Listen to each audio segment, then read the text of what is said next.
네? 150억, 이 빌딩이 제 거라고요? 미경아, 이제 네 인생 살아.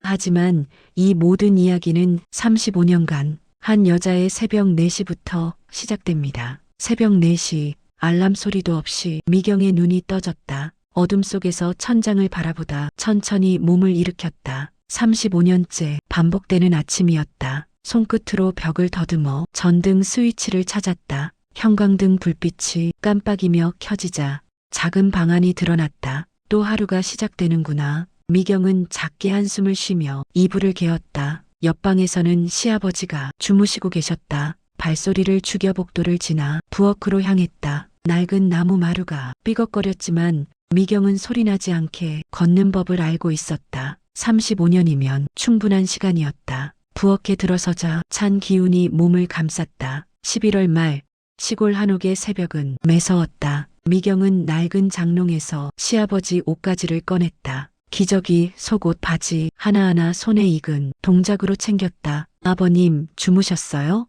시아버지 방문을 조심스럽게 열었다. 87세의 시아버지는 이불을 걷어차고 누워 계셨다. 치매가 온 지 5년째였다. 미경은 다가가 이불을 다시 덮어드렸다. 이거 또 이러셨네요. 기저귀가 젖어 있었다. 미경은 익숙한 손길로 시아버지를 닦아드리고 새 기저귀로 갈아채웠다. 시아버지는 눈을 뜨지 않았다. 아니, 뜰 수 없었다. 요즘은 하루 종일 주무시는 날이 더 많았다. 다 됐어요. 조금만 더 주무세요. 방을 나오며 문을 닫을 때였다. 시아버지의 손이 미경의 손목을 잡았다. 차갑고 마른 손이었다. 미경아, 또렷한 목소리였다. 미경은 깜짝 놀라 시아버지를 바라보았다. 흐릿하던 눈동자가 순간 선명해져 있었다. 네, 아버님, 고맙다. 그게 전부였다. 시아버지는 다시 눈을 감았다. 손에 힘도 풀렸다. 미경은 한참을 그대로 서 있었다. 가슴 한구석이 뜨거워졌다.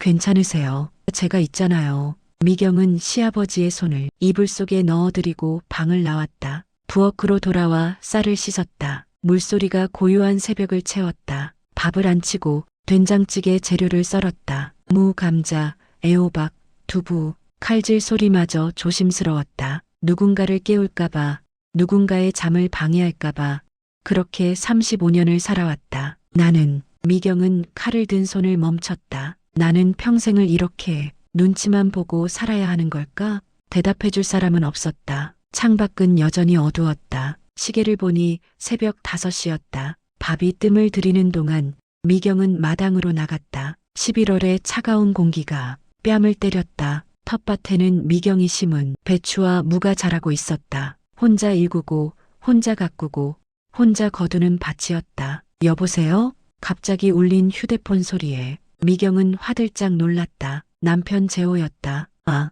여보, 무슨 일이에요? 새벽인데. 아, 나 지금 서울인데 이번 주말에도 못 내려갈 것 같아. 네, 또요? 거래처 미팅이 잡혔어. 어쩔 수 없잖아. 아버지는 좀 어때? 그냥 그러세요. 주무시는 시간이 더 많으셔요. 그래. 그럼 내가 바빠서 끊을게. 뚝, 통화가 끊어졌다. 미경은 한참을 휴대폰을 바라보다 주머니에 넣었다. 재호는 1년에 두세 번밖에 집에 내려오지 않았다. 서울에서 사업한다며 혼자 올라간 지 15년째였다. 사업, 무슨 사업을 그렇게 하는지 미경은 쓴웃음을 지었다. 실은 알고 있었다. 재호의 사업은 번번이 실패했다는 것을. 그저 시골집에 아버지 곁에 아내 곁에 있기 싫어서 서울에 머무는 것뿐이라는 것을. 오전 9시 아침 설거지를 마치고 있을 때 전화가 또 왔다. 시누이 명숙이었다. 남편의 큰 누나였다. 네, 큰 형님, 무슨 일이세요?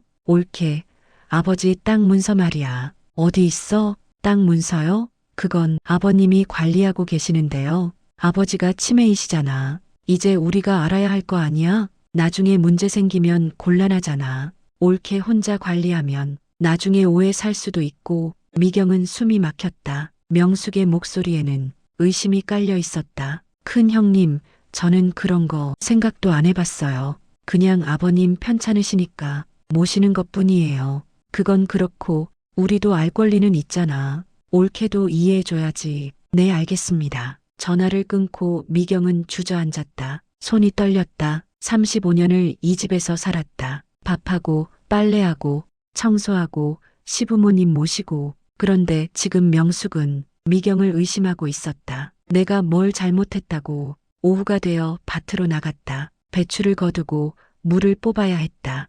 허리를 굽혀 일하는데 등이 쑤셨다. 58세의 몸은 예전 같지 않았다. 올케 밭 너머에서 누군가 부르는 소리가 들렸다. 고개를 들어보니 명자였다. 남편의 작은 누나였다. 작은 형님, 어쩐 일이세요? 명자는 화난 얼굴로 다가왔다. 올케, 언니한테 전화 왔던데? 아버지 땅 문서 이야기. 네, 올케, 우리 오해하지 마. 근데 진짜 궁금하긴 해. 아버지 재산이 얼마나 되는지 우리도 알아야 하는 거 아니야? 미경은 입술을 깨물었다. 대답하고 싶지 않았다. 하지만 어쩔 수 없었다. 저도 잘 모르겠어요. 아버님이 관리하시던 거라. 에이, 35년을 살았는데 모를 리가 있어? 됐어. 나중에 다시 얘기하자. 명자는 돌아섰다. 미경은 그 뒷모습을 바라보다 다시 배추를 거두기 시작했다. 저녁이 되었다. 시아버지께 죽을 끓여드리고 한 숟가락씩 떠서 드렸다. 시아버지는 입을 벌리지 않았다. 아버님, 드셔야죠. 기운이 없으시면 안 돼요. 시아버지는 고개를 돌렸다. 미경은 한참을 기다리다 죽그릇을 내려놓았다. 그럼 나중에 다시 드릴게요. 방을 나와 복도에 섰다. 갑자기 눈물이 났다. 왜 우는지 스스로도 알 수 없었다. 그냥 모든 게 힘들었다. 밤 10시 미경은 혼자 거실에 앉아 있었다. TV도 켜지 않았다. 그저 어둠 속에 앉아 창밖을 바라보았다. 문득 시아버지 서재가 눈에 들어왔다. 35년을 이 집에 살았지만 신혼 때 청소하러 몇 번 들어갔을 뿐 그 이후 들어가 본 적 없는 공간이었다. 시아버지는 그곳만은 절대 미경도 들어오지 못하게 했다. 저 안에 뭐가 있는 걸까? 미경은 서재 문 앞까지 다가갔다. 손을 뻗어 손잡이를 잡았다. 하지만 잠겨 있었다. 역시 돌아서려는 순간이었다. 미경아, 뒤에서 목소리가 들렸다. 시아버지였다. 방에서 나와 복도에 서 계셨다. 아버님,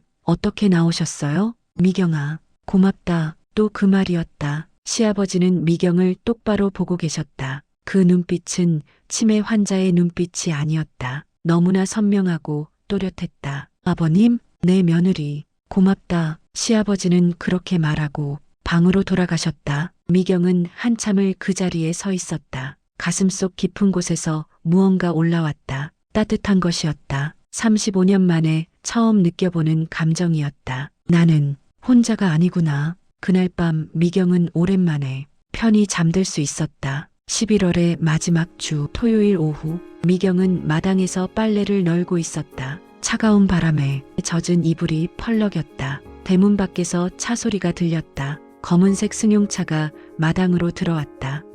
차에서 내린 사람은 재호였다. 평소와 달리 긴장한 얼굴이었다. 여보, 무슨 일이에요? 연락도 없이. 아버지는 주무시고 계세요. 그런데 갑자기 왜? 재호는 대답 대신 집 안으로 들어갔다. 거실 소파에 털썩 앉더니 한참을 망설이다 입을 열었다. 아버지 땅 말이야. 그거 좀 팔아야겠어. 미경의 손이 멈췄다. 땅을요? 시골 땅. 다 합치면 3억은 될 거야. 사업 자금이 급해. 그건 안 돼요. 뭐, 아버님 재산인데 어떻게 마음대로. 재호의 얼굴이 굳어졌다. 마음대로? 나 아들이야. 아버님이 허락하셨어요? 아버지가 치매이시잖아. 재호의 목소리가 높아졌다. 당신이 뭔데 안 된다고 그래. 35년 동안 누가 이 집 먹여 살렸는데 당신이 이 집에 뭘 보탰어? 밥하고 빨래한 게 다야. 미경은 입술을 깨물었다. 눈물이 날 것 같았지만 참았다.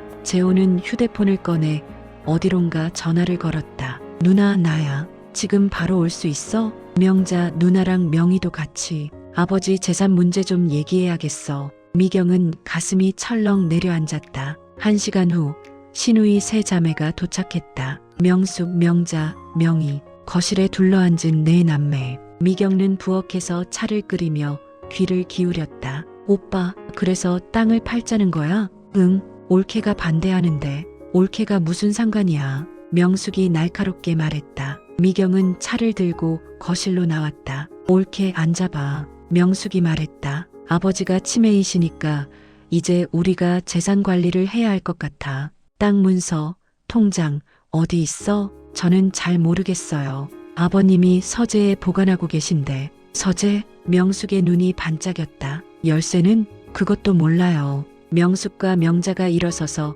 시아버지 방으로 향했다. 큰 형님, 아버님 주무시는데. 하지만 두 사람은 이미 방문을 열고 들어가고 있었다. 명자가 서랍을 뒤지기 시작했다. 작은 형님, 그러시면 안 돼요. 옳게 비켜봐. 우리 아버지 물건인데 왜 우리가 못 찾아? 그때 시아버지가 눈을 뜨셨다. 뭐 하는 거야? 아버지, 서재 열쇠 어디 있어요? 몰라. 나 배고파. 밥. 시아버지는 다시 눈을 감으셨다. 명숙은 혀를 찼다. 두 사람이 방을 나가자 미경은 시아버지 곁에 남아 이불을 덮어드렸다. 아버님, 괜찮으세요? 시아버지가 미경의 손을 잡고 작게 속삭였다. 미경아, 서재, 조심해. 나중에 알려줄게. 시아버지의 눈빛이 순간 또렷해졌다. 거실로 돌아오니 재호가 선언했다. 나 내일 부동산 중개사 데려올게. 여보, 제발 조금만 기다려요.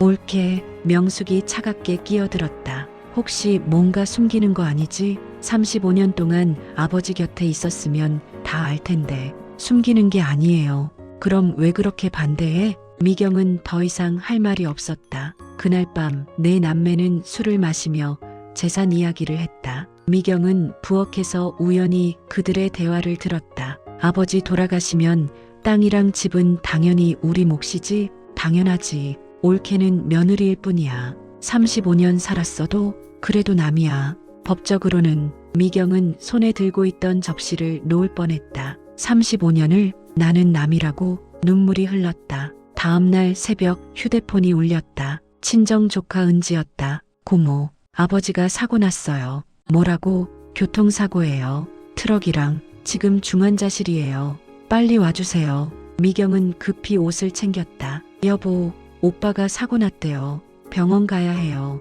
거실에서 자던 재호가 대답했다. 나는 여기 있을게. 당신 혼자 다녀와. 같이 안 가요? 나 피곤해. 그리고 처남이잖아. 미경은 믿을 수 없다는 표정으로 재호를 바라보았다. 더 이상 말하지 않고 집을 나섰다. 병원 중환자실 앞.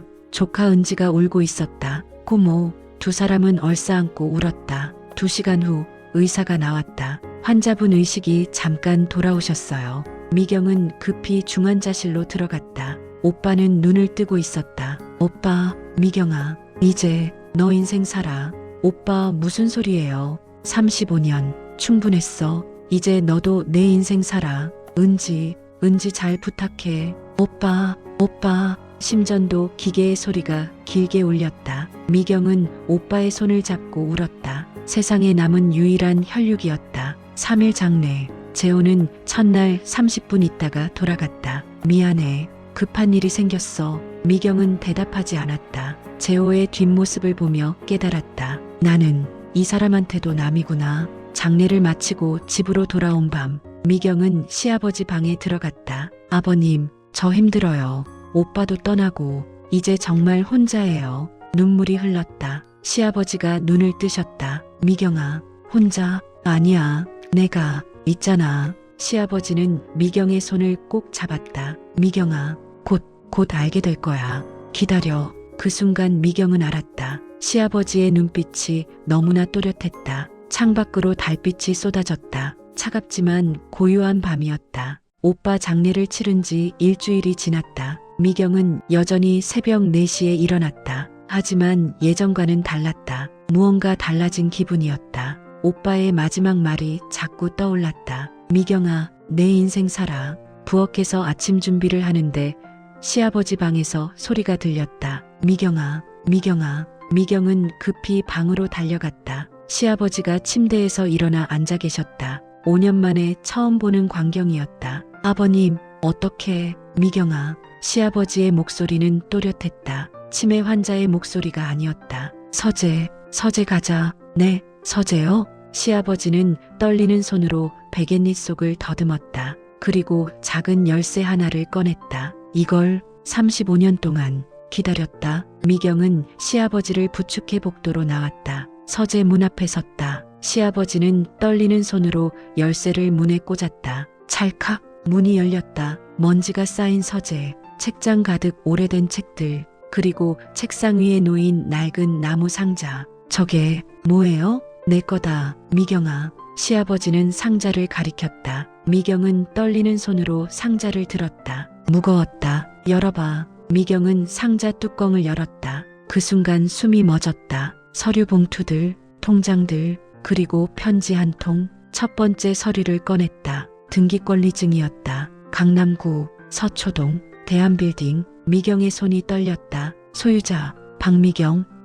뭐라고요? 미경은 서류를 다시 봤다. 분명했다. 자신의 이름이었다. 이게 어떻게 20년 전에 내 이름으로 해뒀다. 시아버지가 말했다. 미경은 다음 서류를 펼쳤다. 통장이었다. 역시 박미경 명의. 잔액란에 적힌 숫자 15억. 15억이요? 또 다른 통장 5억. 또 다른 통장 10억. 합쳐서 30억. 미경은 그 자리에 주저앉았다. 아버님, 이게 대체 빌딩 임대료 20년 동안 모은 거다. 다 내 거야. 마지막으로 편지를 꺼냈다. 시아버지의 필체였다. 미경은 떨리는 손으로 편지를 펼쳤다. 미경아, 내가 이 편지를 쓰는 건 아직 정신이 멀쩡할 때다. 넌 35년 동안 아무 불평 없이 우리 집을 지켰다. 내 자식들은 다 떠났지만 넌 남았다. 새벽 4시에 일어나 밥하고 늙은 시아버지 기저귀 갈아주고 혼자 밭 일구고 아무 말 없이 살았다. 이 재산은 내 몫이다. 20년 전에 이미 내 이름으로 해놨다. 내가 죽거든 한 푼도 놓치지 마라. 재호도 명숙이도 명자도 명희도 걔들은 한 번도 나를 진심으로 돌본 적 없다. 하지만 넌 다르다. 내가 이 집의 진짜 주인이다. 미경아, 이제 내 인생 살아라. 그게 이 늙은이의 마지막 소원이다. 편지를 읽는 미경의 눈에서 눈물이 흘러내렸다. 아버님, 미경아, 고맙다. 35년. 정말 고맙다. 시아버지도 눈물을 흘렸다. 내가 곧 갈 것 같다. 그 전에 이걸 줘야 했어. 아버님, 무슨 말씀을. 미경아, 들어봐. 시아버지는 미경의 손을 꼭 잡았다. 재호한테 절대 말하지 마라. 명숙이도 명자도 명희도 아무도 모르게 해놨다. 하지만 약속해. 내가 죽고 나면 변호사가 연락할 거야. 김준혁 변호사. 그분이 다 알고 있어. 변호사요? 응, 미리 다 준비해뒀어. 유언장도 다 써뒀어. 시아버지는 힘들게 숨을 쉬었다. 미경아, 이제 편히 가도 되겠구나. 아버님, 그런 말씀하지 마세요. 미경은 시아버지를 꼭 껴안았다. 고맙습니다. 정말 고맙습니다. 두 사람은 서재 바닥에 앉아 한참을 울었다. 35년 만에 미경은 처음으로 인정받았다. 한참 후 시아버지가 말했다. 상자 조카한테 맡겨. 은지 믿을 수 있지? 네, 은지 믿을 수 있어요. 아무도 모르게 잘 숨겨둬. 내가 죽을 때까지. 네, 아버님. 미경은 상자를 품에 안았다. 시아버지를 방으로 모시고 누웠다. 시아버지는 편안한 얼굴로 잠들었다. 미경은 상자를 들고 자기 방으로 왔다. 그리고 다시 한번 서류들을 꺼내봤다. 강남 빌딩 150억, 예금 통장들 30억. 이게 정말 내 거라고 믿기지 않았다. 35년 동안 남의 집 며느리로 살았는데, 눈치 보며 고개 숙이며 존재감 없이 살았는데 아버님이 날 봐주셨구나. 35년 동안 다 봐주셨구나. 미경은 상자를 꼭 안고 또 울었다. 그날 오후 미경은 은지에게 전화했다. 은지야, 고모 좀 보러 올 수 있니? 네, 고모. 언제요? 지금 당장. 급한 일이 있어서. 2시간 후 은지가 도착했다. 고모, 무슨 일이세요? 미경은 은지를 방으로 데려갔다. 그리고 나무 상자를 보여줬다. 이거 내가 잠깐만 맡아줄 수 있니? 이게 뭔데요? 설명은 나중에 할게. 지금은 이거 아무한테도 말하면 안 돼. 절대로. 은지는 고모의 심각한 표정을 보고 고개를 끄덕였다. 알겠어요, 고모. 제가 잘 숨겨둘게요. 고마워, 은지야. 정말 고마워. 은지가 상자를 가지고 떠난 후 미경은 깊은 한숨을 쉬었다. 이제 어떻게 되는 거지? 창밖을 보니 해가 지고 있었다. 붉은 노을이 하늘을 물들이고 있었다. 미경은 시아버지 방으로 갔다. 시아버지는 여전히 주무시고 계셨다. 아버님, 감사합니다. 정말 감사합니다. 미경은 시아버지 이불을 덮어드리고 방을 나왔다. 복도를 걸으며 미경은 생각했다. 35년, 긴 세월이었다. 하지만 이제 뭔가 달라질 것 같았다. 아버님, 제가 꼭 아버님 뜻대로 살겠습니다. 미경은 작게 중얼거렸다. 그날 밤 미경은 오랜만에 편히 잠들었다. 꿈속에서 오빠가 나타나 웃으며 말했다. 미경아, 잘했어. 이제 내 인생 살아. 나무 상자를 은지에게 맡긴 지 일주일이 지났다. 미경은 평소와 다름없이 생활했다. 새벽 4시에 일어나 밥하고 시아버지를 돌보고 집안일을 했다. 하지만 마음 한구석은 달라져 있었다. 그날 아침 시아버지가 아침 식사를 거부하셨다. 아버님, 드셔야죠. 기운이 없으시면 안 돼요. 배 안 고파. 그냥 자고 싶어. 시아버지의 목소리는 점점 약해지고 있었다. 미경은 불안한 마음에 손을 꼭 잡았다. 아버님, 괜찮으세요? 시아버지는 대답 없이 눈을 감았다. 오후 2시쯤이었다. 미경이 빨래를 널고 있을 때 시아버지 방에서 이상한 소리가 들렸다. 컥! 미경은 급히 방으로 달려갔다. 시아버지가 침대에서 몸을 떨고 계셨다. 아버님, 의식이 없었다. 미경은 떨리는 손으로 119에 전화했다. 여보세요. 환자가 의식을 잃었어요.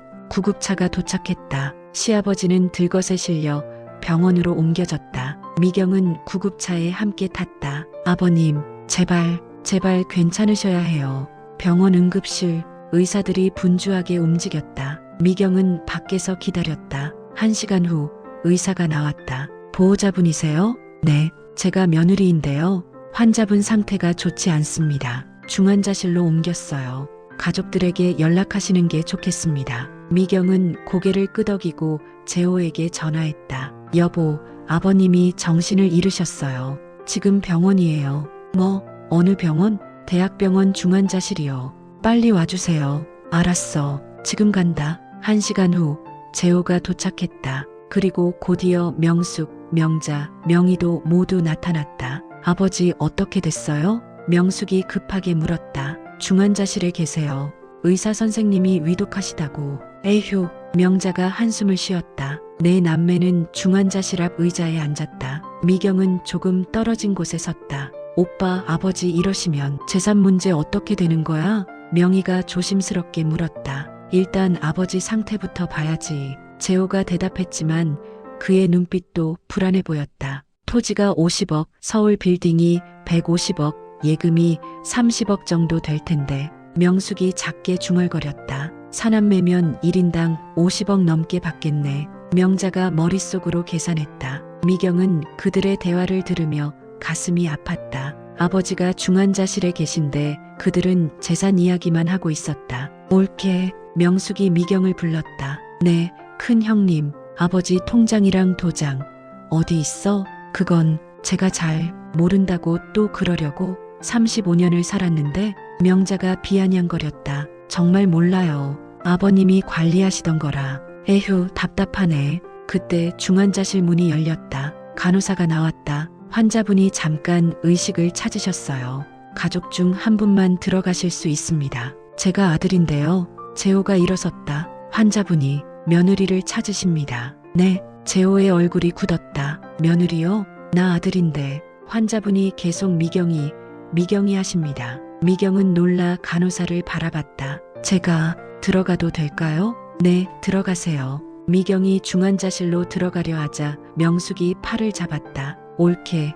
아버지한테 이상한 말 하지 마. 알았지? 미경은 대답 없이 팔을 빼고 중환자실로 들어갔다. 시아버지는 산소호흡기를 달고 누워 계셨다. 눈을 뜨고 미경을 찾고 계셨다. 아버님, 제가 왔어요. 미경아. 시아버지가 미경의 손을 잡았다. 상자 잘 숨겼지? 네, 아버님. 은지한테 맡겼어요. 잘했어, 미경아. 내가 곧 갈 것 같다. 아버님, 그런 말씀하지 마세요. 들어, 김준혁 변호사, 내 휴대폰에 번호 있어. 내가 죽으면 연락해. 네, 그리고 재호한테 절대 말하지 마. 알겠습니다, 아버님. 시아버지는 미경의 손을 꼭 쥐었다. 미경아, 고맙다. 정말 내 딸. 아버님, 미경의 눈에서 눈물이 흘렀다. 행복하게 살아. 그게 내 마지막. 시아버지의 손에서 힘이 빠졌다. 심전도 기계의 소리가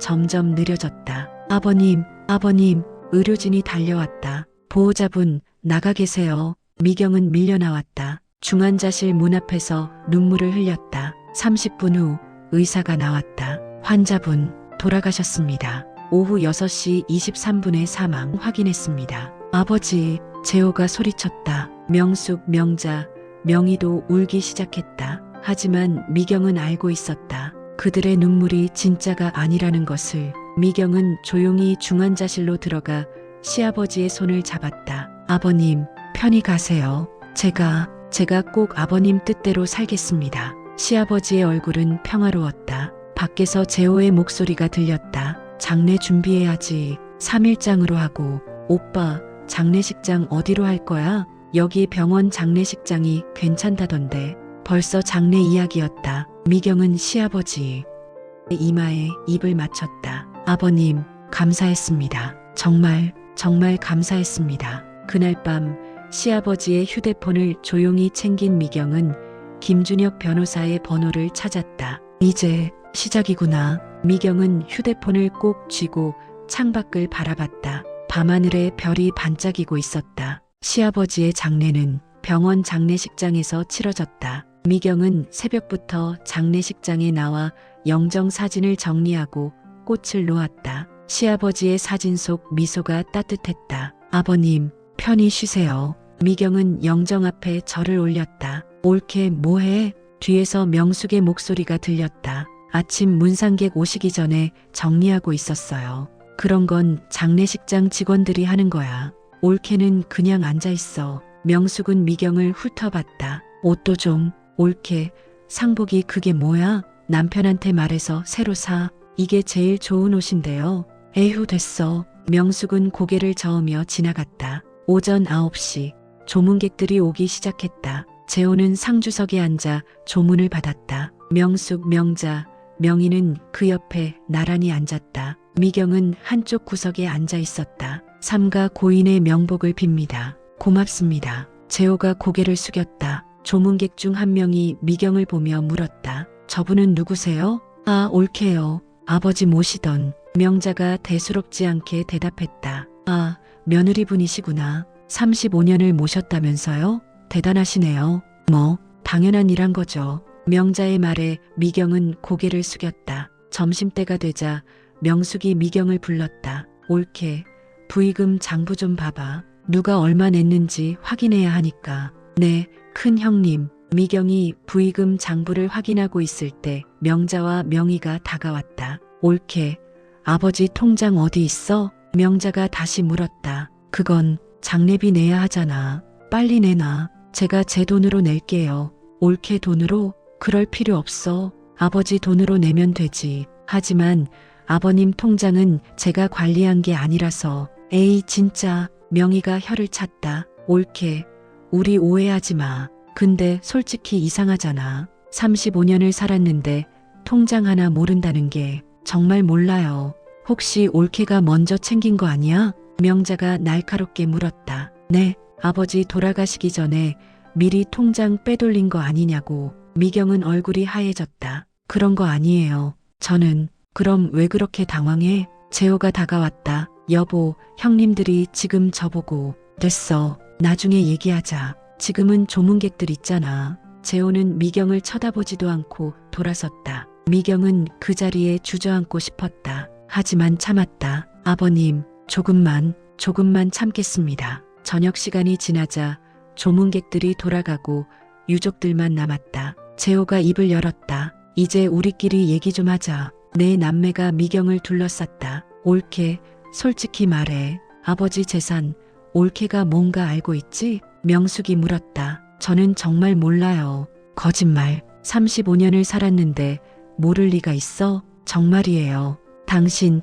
재호가 차갑게 말했다. 지금 우리를 우습게 보는 거야? 아버지 재산이 200억은 넘는다고. 그걸 당신이 혼자 관리했으면서 모른다고? 저는 관리한 적 없어요. 미경이 처음으로 목소리를 높였다. 뭐, 지금 나한테 소리 지르는 거야? 재호가 일어섰다. 여보, 제발. 여기 장례식장이에요. 장례식장이면 어때? 아버지도 돌아가셨는데 이제 솔직히 말해. 저는 정말. 그때 장례식장 문이 열렸다. 정장을 입은 남자가 들어왔다. 실례합니다. 고 박종수님의 유족분들이 계신가요? 네, 저희인데요. 누구세요? 재호가 물었다. 저는 김준혁 변호사입니다. 고인께서 생전에 저를 선임하셨습니다. 변호사요? 내 남매가 놀란 표정으로 변호사를 바라봤다. 고인께서 유언장을 남기셨습니다. 장례 후에 공개하기로 되어 있습니다만 유언장이요? 명숙이 눈을 크게 떴다. 네,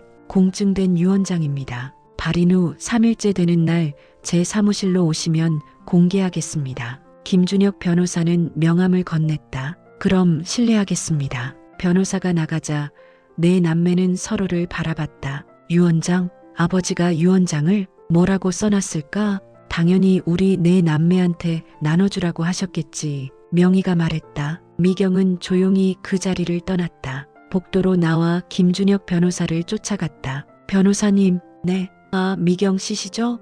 김준혁 변호사가 미경을 알아봤다. 저를 아세요? 고인께서 사진을 보여주셨습니다. 많이 말씀하셨어요. 며느리분이 35년 동안 헌신하셨다고. 미경의 눈에 눈물이 고였다. 변호사님, 유언장에 3일 후에 다 아시게 될 겁니다. 그때까지 조금만 참으세요. 네. 그리고 미경 씨, 변호사가 작게 말했다. 고인께서 마지막으로 하신 말씀이 있습니다. 미경이가 행복했으면 좋겠다고 하셨어요. 미경은 그 자리에서 울음을 터뜨렸다. 발인 날 영구차가 출발했다. 미경은 영정 사진을 들고 동행했다. 아버님, 편히 가세요. 제가 꼭 아버님 뜻 지키겠습니다. 화장을 마치고 유고를 봉안당에 모셨다. 미경은 마지막 인사를 했다. 아버님, 35년 동안 감사했습니다. 이제 편히 쉬세요. 봉안당을 나오는데 명숙이 다가왔다. 옳게 3일 후 변호사 사무실 가는 거 알지? 네. 이상한 짓 하지 마. 알았지? 미경은 고개를 끄덕였다. 집으로 돌아온 미경은 시아버지 방에 들어갔다. 빈 침대가 쓸쓸했다. 아버님, 미경은 침대에 앉아 한참을 울었다. 그리고 조용히 은지에게 전화했다. 은지야, 나야. 고모, 어떻게 됐어요? 3일 후에 모든 게 끝날 것 같아. 고모, 힘내세요. 응, 고마워, 은지야. 전화를 끊고 미경은 창밖을 바라봤다. 이틀 후면 유언장이 공개된다. 아버님, 제가 잘할 수 있을까요? 밤하늘의 별이 대답하듯 반짝였다. 장례를 치른 지 3일째 되는 날, 미경은 새벽부터 잠을 이룰 수 없었다. 오늘 시아버지의 유언장이 공개되는 날이었다. 아버님, 저 떨려요. 미경은 나무 상자를 맡긴 은지에게 전화했다. 은지야, 오늘 변호사 사무실 가는데 너도 같이 가줄 수 있니? 당연하죠, 고모. 제가 꼭 같이 있을게요. 오후 2시 김준혁 변호사 사무실. 미경과 은지가 먼저 도착했다. 곧이어 재호와 신우이 세 자매가 들어왔다. 옳게도 왔네. 명숙이 미경을 보며 코웃음을 쳤다. 당연히 와야죠. 우리 가족 일인데. 명자가 거들었다. 옳게 옆에 있는 애는 누구야? 제 조카 은지예요. 조카? 왜 데려왔어? 이건 우리 집안일인데. 은지는 제 유일한 가족이에요. 미경이 단호하게 말했다. 재호가 불편한 표정으로 말했다. 됐어. 빨리 시작하자. 김준혁 변호사가 회의실로 들어왔다. 모두 오셨네요. 그럼 고 박종수님의 유언장을 공개하겠습니다. 변호사는 봉투를 열었다. 먼저 유언장 작성일을 말씀드리겠습니다. 이 유언장은 20년 전 2005년 3월 15일에 작성되었습니다. 20년 전이요? 재호가 놀라 물었다. 네, 공증까지 완료된 유언장입니다. 변호사는 유언장을 펼쳤다. 유언 내용을 낭독하겠습니다. 회의실이 조용해졌다. 첫째, 서울 강남구 소재 대한빌딩 전체는 며느리 박미경에게 증여한다. 뭐라고요? 명숙이 벌떡 일어났다. 둘째, 시골 한옥과 토지 전체는 며느리 박미경에게 증여한다. 이게 무슨 소리예요? 명자도 소리쳤다. 셋째, 예금 30억 원 전액은 며느리 박미경에게 증여한다. 재호의 얼굴이 새하얗게 변했다. 넷째, 아들 박재호에게는 법정 유류분 10%를 지급한다. 10%요? 고작 10%? 다섯째, 장녀 박명숙, 차녀 박명자, 삼녀 박명희에게는 각각 5억 원씩 지급한다. 변호사가 유언장을 내려놓았다. 이상입니다. 이게 말이 돼요? 명숙이 책상을 쳤다. 아버지가 정신이 없으셨어요. 치매였다고요. 유언장은 20년 전에 작성되었습니다. 고인께서 치매 진단을 받으신 건 5년 전입니다. 김준혁 변호사가 차분히 설명했다. 그래도 이건 말이 안 돼요. 올케가 아버지를 세뇌한 거예요. 명자가 미경을 가리키며 소리쳤다. 세뇌요? 변호사가 또 다른 물건을 꺼냈다. 고인께서 올 초에 육성 녹음도 남기셨습니다. 들어보시겠습니까? 변호사가 녹음기를 틀었다. 시아버지의 목소리가 흘러나왔다. 나 박종수는 정신이 온전한 상태에서 이 말을 남긴다. 재호야, 미경이는 35년 동안 한 번도 불평하지 않았다. 새벽 4시에 일어나 밥하고 늙은 아버지 기저귀 갈아주고 혼자 밭 일구며 살았다. 너희들은 다 떠났다. 명숙이는 1년에 한 번, 명자는 명절에만, 명희는 돈 필요할 때만 왔다. 하지만 미경이는 남았다. 단 하루도 빠짐없이 내 곁에 있었다. 이게 내 결정이다. 내 재산은 내가 주고 싶은 사람에게 준다. 미경아, 행복하게 살아라. 그게 이 아비의 마지막 소원이다. 녹음이 끝났다. 회의실은 침묵에 잠겼다. 재호는 고개를 숙이고 있었다. 명숙은 입술을 깨물었다. 명자와 명희는 눈물을 흘렸다. 미경도 울고 있었다. 하지만 그들과는 다른 이유였다. 여보, 재호가 떨리는 목소리로 말했다. 이게 진짜야? 미경은 고개를 끄덕였다. 저도 며칠 전에 알았어요. 며칠 전에 아버님이 돌아가시기 전에 서재에서 나무 상자를 주셨어요. 나무 상자? 명숙이 날카롭게 물었다. 그 안에 등기권리증이랑 통장이 들어 있었어요. 전부 제 이름으로 되어 있었어요. 언제부터? 20년 전부터요. 재호가 주먹으로 책상을 쳤다. 알았으면 왜 말 안 했어? 아버님이 말하지 말라고 하셨어요. 변호사님, 명숙이 김준혁을 바라봤다. 이거 무효 아니에요? 올케가 아버지를 조종한 거잖아요. 무효가 아닙니다. 고인께서 정신이 온전하실 때 작성하신 유언장이고 공증까지 완료되었습니다. 그리고 이것도 보시죠. 변호사는 낡은 공책을 꺼냈다. 고인께서 20년간 쓰신 일기장입니다. 변호사가 몇 페이지를 펼쳤다. 2010년 5월 3일 미경이가 또 새벽 4시에 일어났다. 저 며느리는 언제 쉬는 걸까? 재호는 서울 갔다며 한 달째 안 내려온다. 2015년 8월 15일 명절인데 명숙이가 왔다. 30분 있다 바쁘다며 갔다. 미경이만 혼자 음식 다 준비했다. 2018년 3월 20일 명자가 전화했다. 아버지, 돈 좀 빌려주세요. 또 돈이다. 미경이는 한 번도 돈 달라는 소리 안 했다. 2020년 6월 10일 명희가 나를 요양원 보내자고 했다. 미경이가 막았다. 제가 모실게요라고 했다. 저 며느리가 내 진짜 가족이다. 변호사가 일기장을 덮었다. 20년간의 기록입니다. 고인께서 모든 걸 지켜보고 계셨습니다. 명숙이 주저앉았다. 명자는 얼굴을 가렸다. 명희는 울음을 터뜨렸다. 재호는 한참을 말없이 앉아있다가 천천히 일어섰다. 미경아, 네, 이혼하자. 미경은 놀라 재호를 바라봤다. 당신 같은 여자랑은 못 살아. 아버지 재산 노리고 35년을 기다린 거잖아. 미경은 고개를 저었다. 아니에요. 저는 변명하지 마. 이혼 서류 보낼 테니까 도장 찍어. 재호는 그렇게 말하고 회의실을 나갔다. 명숙, 명자, 명희도 차례로 나갔다. 아무도 미경을 보지 않았다. 회의실에 미경과 은지 그리고 변호사만 남았다. 고모, 은지가 미경을 안았다. 미경 씨, 김준혁 변호사가 말했다. 이혼 서류 받으시면 저한테 연락 주세요. 제가 도와드리겠습니다. 감사합니다. 그리고 이거, 변호사가 봉투 하나를 더 꺼냈다. 고인께서 미경 씨에게만 드리라고 하신 편지입니다. 미경은 떨리는 손으로 편지를 받았다.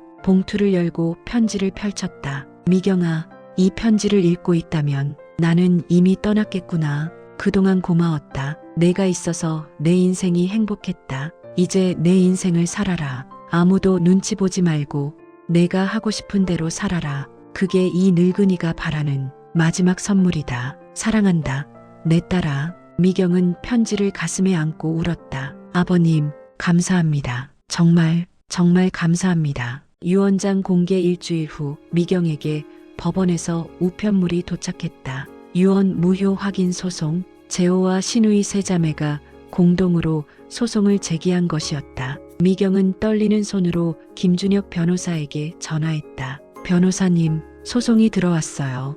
예상했던 일입니다. 걱정하지 마세요. 제가 다 준비해뒀습니다. 한 달 후 첫 재판이 열렸다. 법정에 들어선 미경은 긴장으로 손이 떨렸다. 은지가 옆에서 손을 꼭 잡아줬다. 고모, 괜찮아요. 제가 옆에 있어요. 반대편에는 재호와 신우이들이 앉아 있었다. 그들의 변호사도 함께였다. 모두 기립하십시오.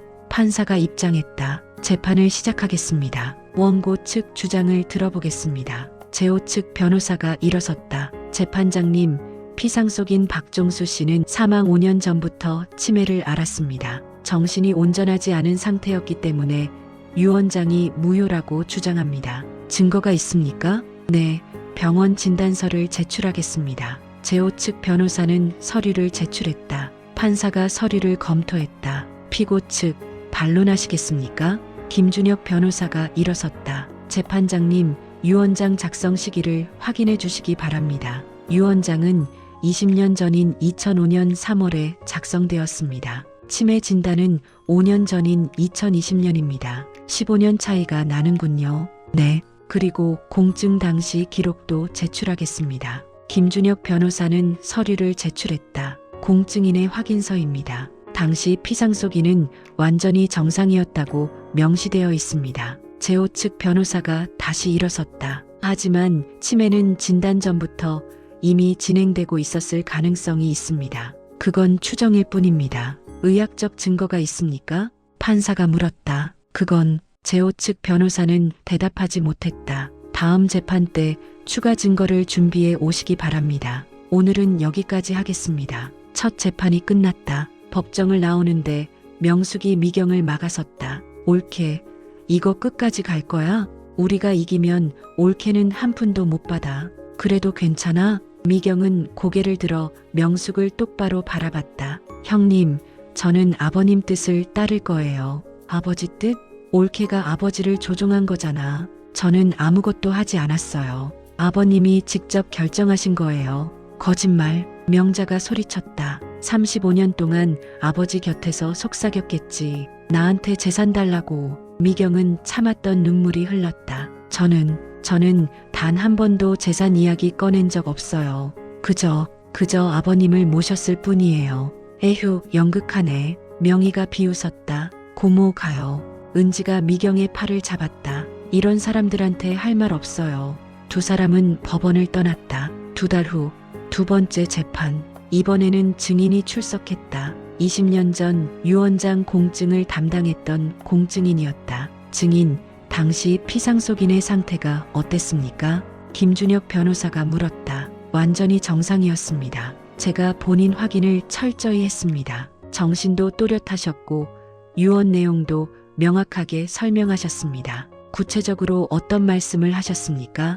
내 며느리가 35년 동안 헌신했다. 이 재산은 며느리 몫이다라고 분명히 말씀하셨습니다. 재호 측 변호사가 반대 신문했다. 증인, 20년 전 일을 정확히 기억하십니까? 네, 특이한 케이스였기 때문에 기억합니다. 보통은 자식들에게 주는데 며느리에게 전 재산을 주신다고 하셔서 인상 깊었습니다. 그때 피고 박미경 씨도 함께 있었습니까? 아니요. 피상속인 혼자 오셨습니다. 이 답변에 재호 측이 당황했다. 혼자요? 네. 며느리는 모르게 하고 싶다고 하셨습니다. 세 번째 재판에서는 결정적 증거가 나왔다. 시아버지의 20년간 일기장이었다. 김준혁 변호사가 일기장을 펼쳤다. 2005년 3월 14일자 일기입니다. 유언장 작성 하루 전입니다. 변호사가 낭독했다. 내일 변호사를 만나러 간다. 미경이 모르게 15년을 지켜봤다. 저 며느리는 진짜 천사다. 내 재산은 미경이 받아야 한다.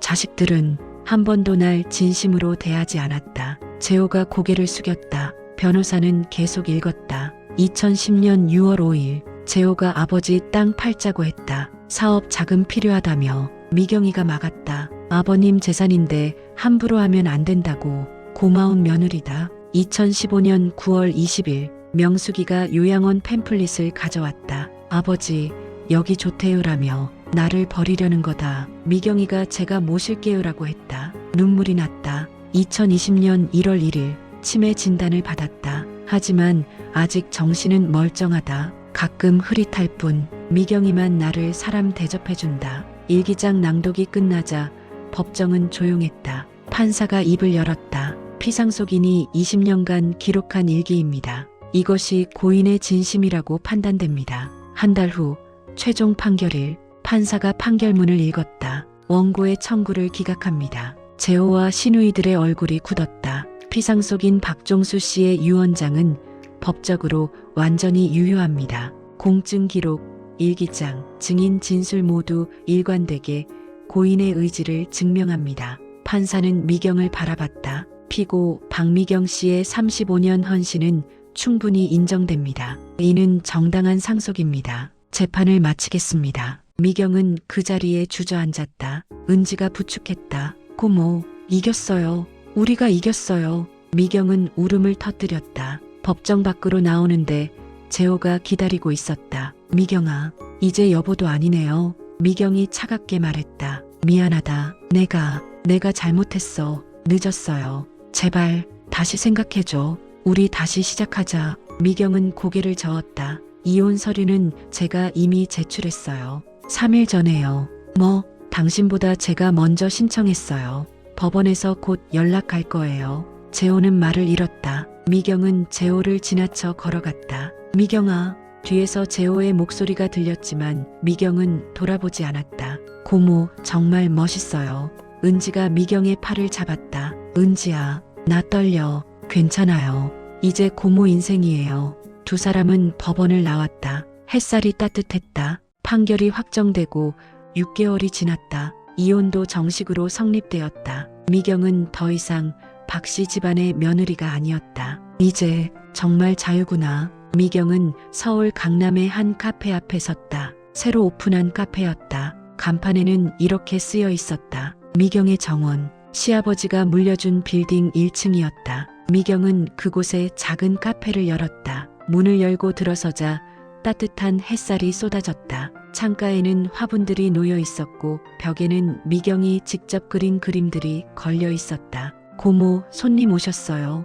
은지가 카운터에서 밝게 웃었다. 은지는 대학을 졸업하고 미경의 카페에서 함께 일하고 있었다. 어서 오세요. 미경은 미소를 지으며 손님을 맞았다. 첫 손님은 70대 할머니였다. 여기 새로 생긴 카페네요. 커피 한 잔 주세요. 네, 잠시만 기다려주세요. 미경은 정성스럽게 커피를 내렸다. 할머니는 커피를 마시며 창밖을 바라봤다. 사장님, 여기 참 포근하네요. 마음이 편안해져요. 감사합니다. 편히 쉬다 가세요. 사장님은 연세가 어떻게 되세요? 58살이에요. 58살에 카페를 새로 시작하셨어요? 네, 늦었지만 시작했어요. 할머니가 미소 지었다. 늦지 않았어요. 늦었다고 생각할 때가 가장 빠른 때래요. 미경은 그 말에 눈시울이 붉어졌다. 맞아요. 정말 그런 것 같아요. 오후가 되자 카페는 손님들로 붐볐다. 미경은 바쁘게 움직였다. 하지만 힘들지 않았다. 즐거웠다. 저녁 시간이 지나자 손님들이 떠나고 미경은 은지와 함께 정리를 했다. 고모, 오늘 매출 좋았어요. 그래, 다행이다. 고모, 행복해 보여요. 응, 나도 그래. 58년 만에 처음으로 진짜 행복한 것 같아. 은지가 미경을 꼭 안았다. 고모 덕분에 저도 행복해요. 아버지가 고모를 부탁한 이유를 알 것 같아요. 은지야. 두 사람은 한참을 안고 있었다. 다음 날 미경은 시아버지 묘소를 찾았다. 일주기였다. 꽃을 들고 묘소 앞에 섰다. 아버님, 저 왔어요. 미경은 꽃을 놓고 절을 올렸다. 아버님, 저 이제 미경으로 살아요. 누군가의 며느리가 아니라 저 자신으로요. 바람이 살랑 불었다. 카페도 열었어요. 이름은 미경의 정원이에요. 아버님이 주신 빌딩 1층에요. 미경은 웃으며 말을 이었다. 은지도 함께 일하고 있어요. 아버님, 은지 대학 졸업했어요. 오빠가 얼마나 좋아했을까요? 그리고요, 아버님. 미경의 목소리가 떨렸다. 저 치매 노인 돌봄 재단을 만들었어요. 빌딩 임대료로요.